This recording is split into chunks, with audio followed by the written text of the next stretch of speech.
So hello everyone. Today we are again discussing some of the Agile and Scrum and maybe a coaching related questions. And they are not necessarily just an interview questions. It's like a discussion related to what is happening in the real life and what way we can handle them. So we have a professional and she is willing to share some of her ideas and questions with us. Maybe you want to just give a brief background about you and then we get started. Yeah, sure. I've been working as a Scrum Master and Agile Coach, and also I have a product management background. Mm-hmm. So I've been working as a product analyst or product owner. So it's been quite a good journey, I must say. So I've got a lot of exposure because I've worked in many companies as a consultant, as an employee. So mostly I worked in US and India also, and now in Europe. And I must say quite a reputed company R&Ds have worked. So I would like to believe that I have got a good exposure, but still, I mean, most of the time I get stuck because every culture is different, every company is different, and there is no one size fits all. And recently what happened was I got few questions from other teams, as well as even I was given this question to ask in the interview. So I felt this kind of very good questions. And I would like to take the expert insight, which is you, and I definitely I'm very curious of what you think and how you would be dealing with this kind of situation. Sure. What I'm thinking is, first, I will share my thought process or how I deal with this kind of situation. Please correct me, or like give your insight on how better I can deal with this or how effective I can deal with this kind of situation. So definitely, though they are interview questions, this is usually these kind of scenarios we get across, like in every companies, it's kind of common situation we get into.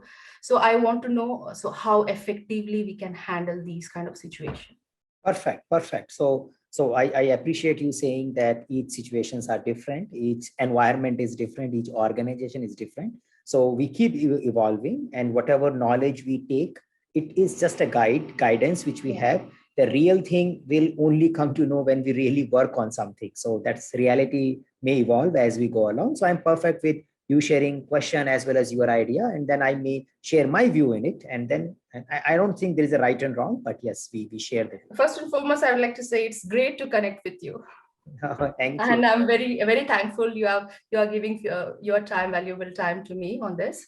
So I'm very thankful for that. Hey, go ahead. Yeah, thank you. Yeah. The first situation or the first question I was asked, or I got to know, I heard is, your team is having difficulties meeting their commitments. The number of user story delivered is very low. The work that the team committed to delivering using one sprint rolls over to the next sprint. So this is, I think it's very common scenario. So the committed, committed, this one rolls over to the next sprint, and there'll be a lot of user stories and technical depth will not be handled.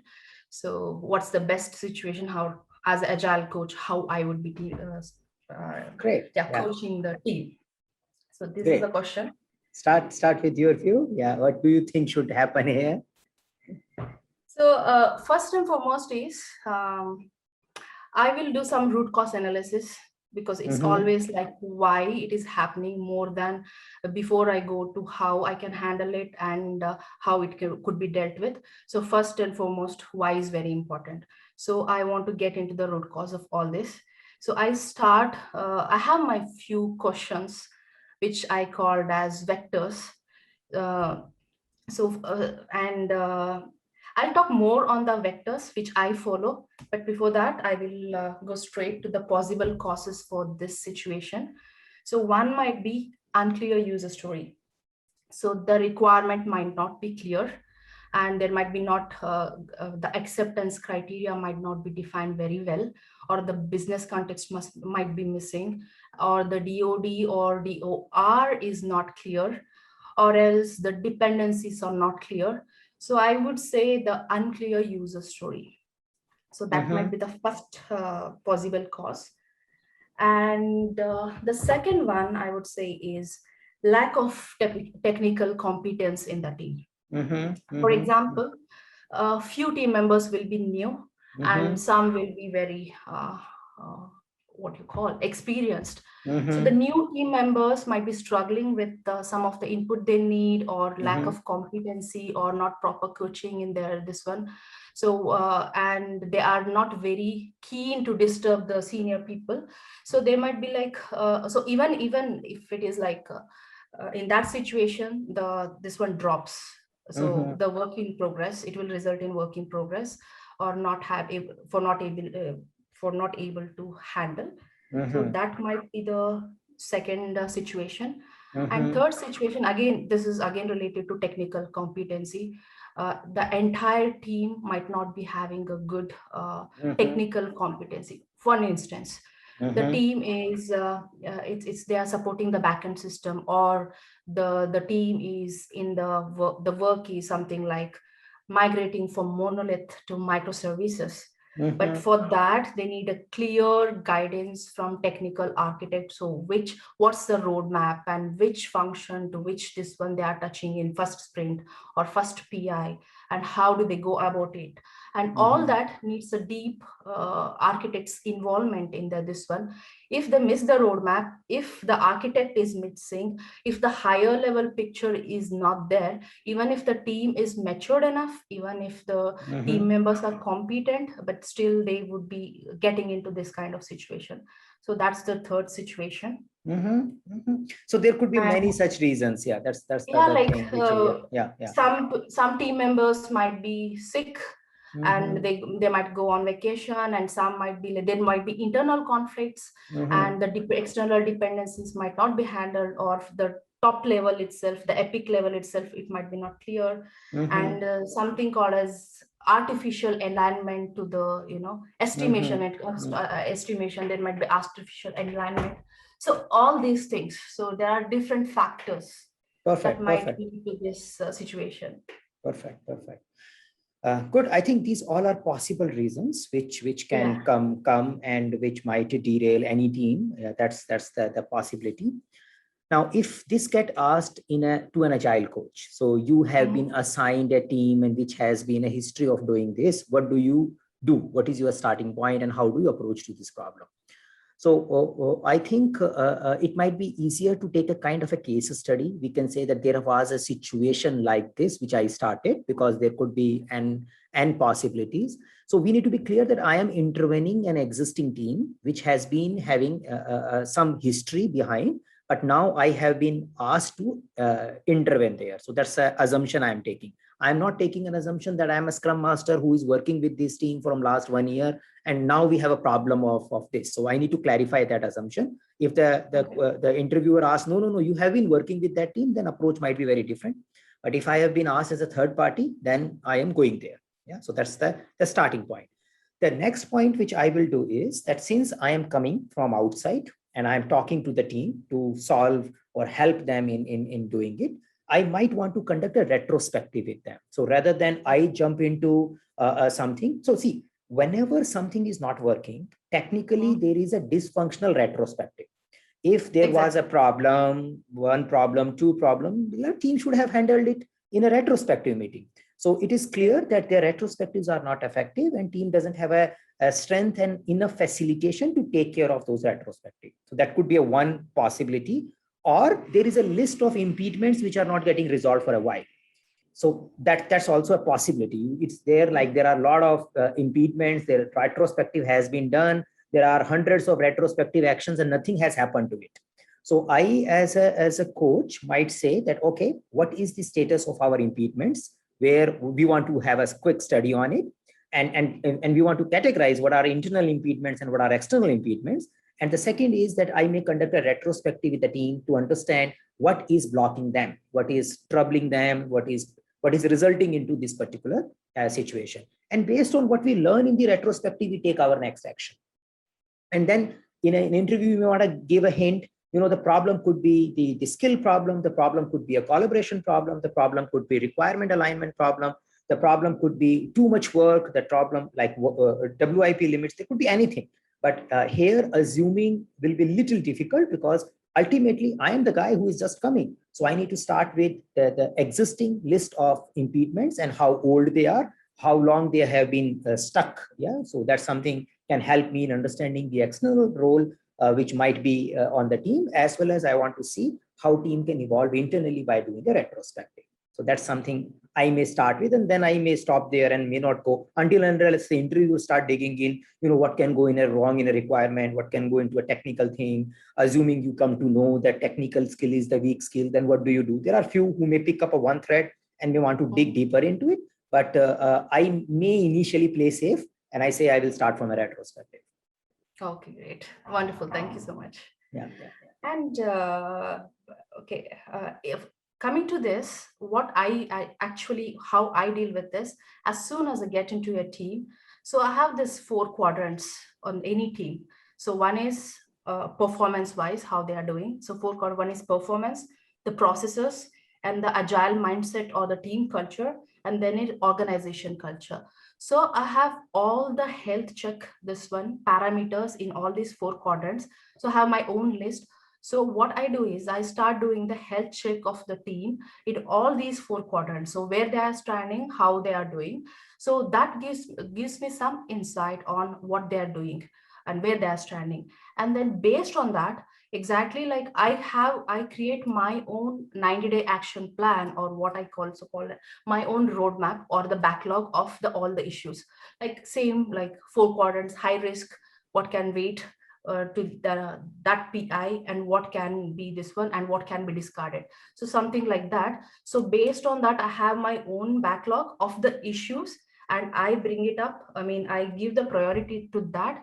And then I create a roadmap and I publish it to all the stakeholders saying that, okay, this is the issues I have found and this is the health check I have done. So this is where the team is standing and this is what I think would be the best possible this one at this given moment.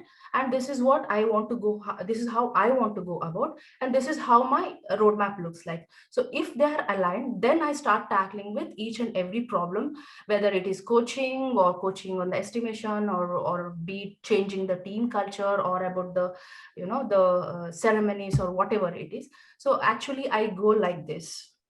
So do you think I can add something more, or so the only risk I see, and again this is nothing right and wrong, some may perceive it that you are owning too much. So you believe that you are able to assess the situation, you believe that you can solve the problem, you believe you can find the action item. So it looks like you are owning too much. So if just you want to add the engagement from the team, so you may say that when I may conduct a retrospective, we conduct an assessment. I have a standard assessment, which helps people to retrospect on their current state of working. We take the things into 4 quadrants. Perfect. There is no problem in that. So we do an assessment and then jointly we figure out what can we do, what can I help, what can they do, and what organization can do. So we jointly, so it's like not I only finding. So yeah, and there could be my actions also, which may be providing training, maybe providing tool support, maybe changing some of the structure or team norms or whatever. Yeah, so they may ask something from me, maybe support from product owner as a coach and external guy. There might be some action item goes to the Scrum Master. There might be something goes to the teams on their own. And there might be something goes to the management for changing the infrastructure support and all. So we come up with those things and accordingly we prepare our, say, 1 month plan, 90 days plan, no problem in it. And then we work on it. So just bring the engagement part of it rather than owning too much yourself. All this in with consensus with the management as well as the team. And after the management says yes, then it will be brought to the team and we discuss together and what can be picked, and then this roadmap will be created. So I missed to include that. So this is how usually I go. Yeah, that's a perfect way. Just be explicit about the team engagement, because few people may start thinking you are taking an approach where you yourself believe you can solve it. So you explicitly keep bringing in, we will have a conversation with the team, because team is the best one who can solve their own problem. They know their problem far more better than anyone else. Yeah, they are the one who is getting bad impact of it, because not delivering at the end of a sprint, they are also getting bad name. They are also getting stressed. They are also not enjoying their work. So they are the best people to solve my problem. So I believe that team will be worried about it. And I do believe that I can help them in getting rid of their worries. And I am just helping them. I am not making the magic. And by helping them, I will resolve the issue. Okay, great. I have one more connected question with this. What if the team is not at all transparent? Because let's take an example of a dysfunctional team wherein there are lots and lots of issues, and one issue is they are not at all being transparent, and they're not opening up in retrospective. So so the team is under deep trouble. So how to so what that means, the entire team culture needs to be changed, right? Yeah. And So it will take lots and lots of time. Yeah, again, start with an example, because these kind of things will be very, very risky. So don't say this will work. Yeah. So when somebody says, what do you do in that situation? And you say, I will do this, then it may look like that you have a universal solution for such a big problem. So we don't have, So we don't know what to do, but you can bring up that, I happen to dealt with this one such team, and this is how I have handled it. So bring that example. So whatever solution you want to give in a context that in a one situation, it has worked like this. So one thing is, it makes it clear that you are, because there might be another team where it may not work. And the interviewer might be thinking about that another situation only, which you are not connecting to. Yeah. So better you make your assumption right, that this is the situation. Now, there could be various reasons. So you may pick up a situation and say, the reason which I was into it, that there was a lot of senior people and they always wanted to do the limited work. They never wanted to go beyond a work. And there were some junior guys and there were some contracted resources, and everybody wanted to save their position and the job in the organization. And that has created a fear. And anyway, they were not delivering. So I made them clear that this way of working is anyways not going to help us in keeping our position safe. We need to do something about it. It took some time to realize it, but this is how I dealt in a particular case. So you may start with, but there could be another case where you may have to remove one guy and says, this guy was creating too much trouble. I had a one-on-one conversation with the guy, and ultimately this didn't work out. Then we end up having some interventions, and we decided not to work with him. Even he was a very technical senior guy. It was very difficult for reallocating him from this team to another team. People were not comfortable, but as soon as we did it, the rest of the team performance went high. So in one situation, we did this. In another situation, we did this. And I do believe there is no universal formula, but this is something I have done. So maybe bring some examples. Yeah, sure. So I have another question, which is like this. The team's PO is always coming with new priorities, introducing scope creep. The reason behind this is that we have to firefight the issues that arise all of a sudden and are business critical. So what do we do? Yeah. So again, the healthy team should be able to handle it with the help of doing good retrospective, ideally. Yeah. So, so again, you may say that I am an external guy, I'm going there. Or if I'm a Scrum Master, then I will do a good retrospective and figure it out. How do we handle it? Because the retrospective is the best thing. And in many cases, what we have done is we started reserving some capacity for such kind of firefighting. We also decided a short-term fix and long-term fix. We did some root cause analysis, because it was becoming always a chicken and egg problem. So if we don't have a time to fix our quality, so we end up getting more issues. We get less and less time to do a quality work, and we continue in that particular loop. So we had a negotiation with the PO for a few iterations, and we stopped taking new requirement and always focused on cleaning up the old mess so that we get resolved with the dependence to the issues. So we slowed down. Yeah. So there could be one possibility where you slow down your delivery. The another possibility could be that you figured it out and started reserving some capacity. The third possibility could be that we improved our technical practices, which helped us in optimizing our work. But it was a joint exercise we did. So I will conduct a retrospective where this problem will be discussed and we will resolve this issue. But yeah, sometime when you are answering these things in interview, somebody will say you are just avoiding the answer. Then you can also bring the example that in some of the situations, this is how we have dealt with it. But ultimately, I will do a retrospective and we'll figure it out. How do we do it? Okay, great. Yeah. Also, don't you think it's a problem with the planning, how they are doing their planning?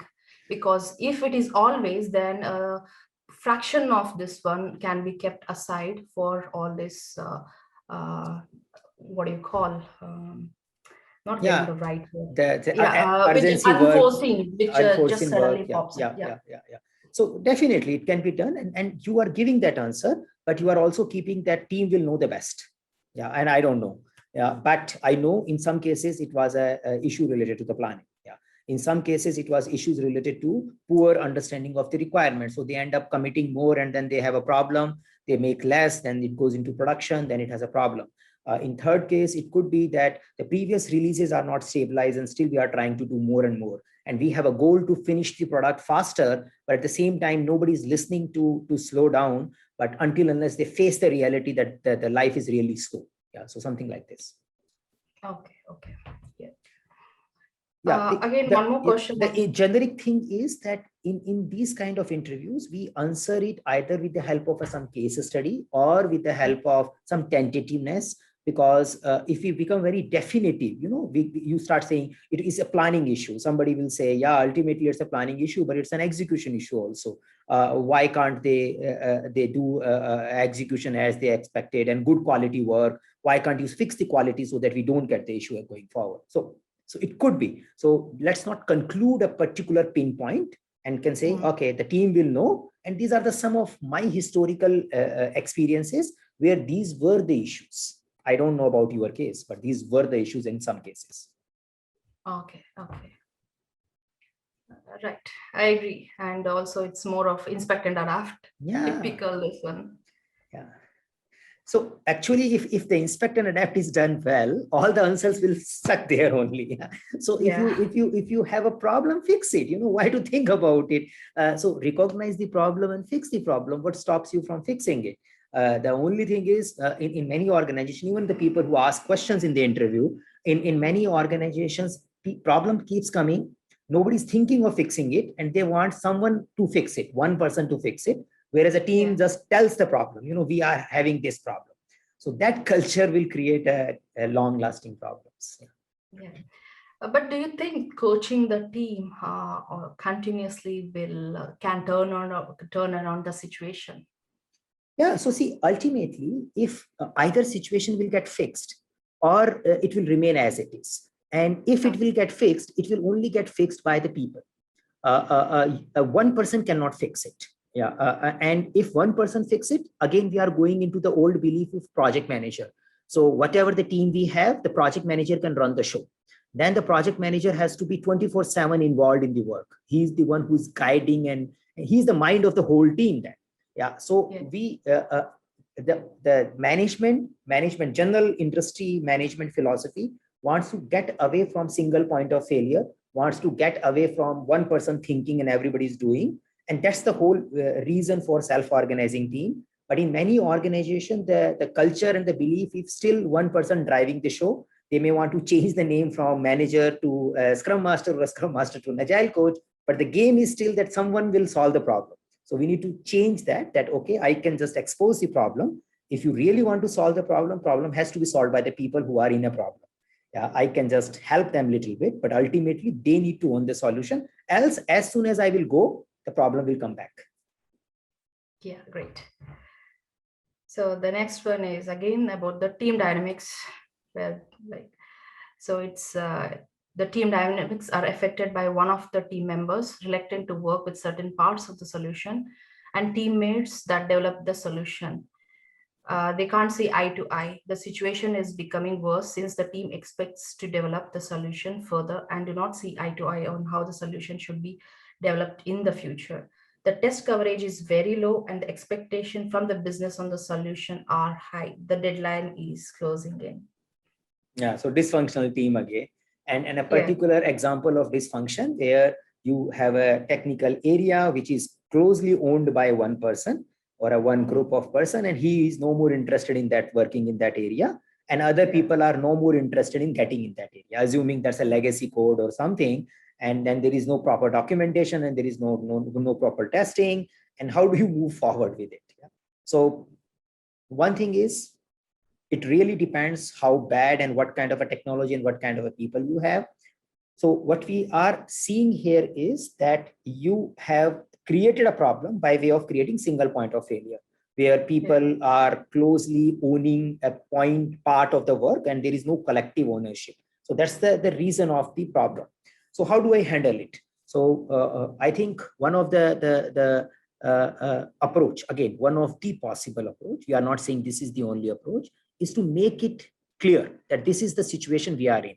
So do we have an acknowledgement of the situation? Like people who are not seeing eye to eye, they recognize what they are doing. Yeah. So is it very explicitly understood that we have created this environment? Many times this is a hidden vibe, but nobody is openly accepting it. So I, as a coach or an intervention guy, my first job is to make it very explicitly clear. This is what we have.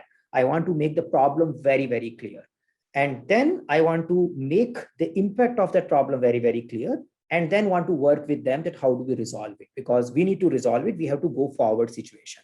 So this is like probably an exercise I will do. I don't have an information here that is it we can get someone from outside and replace someone. Who is the most resistive guy? How difficult it is to adapt to this particular technology area? What are the incentive, career incentive, business incentive to learn this particular part? So we need to understand that, and how can they remain in this dysfunctional way for such a long? Like how can you remain in a situation that I don't want to see eye to eye to this guy? We are professional people, so we are here to get the job done. So how this kind of environment got created? Like who there has to be support from somewhere. So it means that management or a part of management is supporting it, else it cannot be. How? Yeah. So we need to be clear. So once we make it clear that this is happening and this is happening because of this, and these are the supporting things which are promoting this kind of a behavior, and then we talk about what do we do about it. Yeah. Because like professional employee may not be able to decide the way he wants to operate. There is a network of behavior which proves it. Some subgrouping is there, some power play is Definitely, there. the silos will be created inside the team. It does exist, and also the power will be concentrated with few people, and that's where all this starts. Yeah, I would say ecosystem and ecosystem. So it's like yeah. So I think as an external coach, I need to make that visible, without making any judgment about it, and make it clear that guys, this is how you are promoting this particular behavior, and this is how it is sustaining. And now let us talk about how do we resolve it. Okay. Yeah.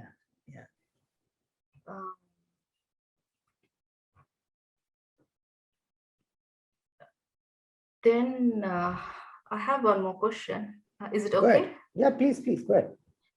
As a SM for the team, you are the team lead, but you're also supposed to develop the test from time to time. Lately, you've been stressed over not being able to meet your commitments. The development task you took on are not progressing since you are stuck in meetings.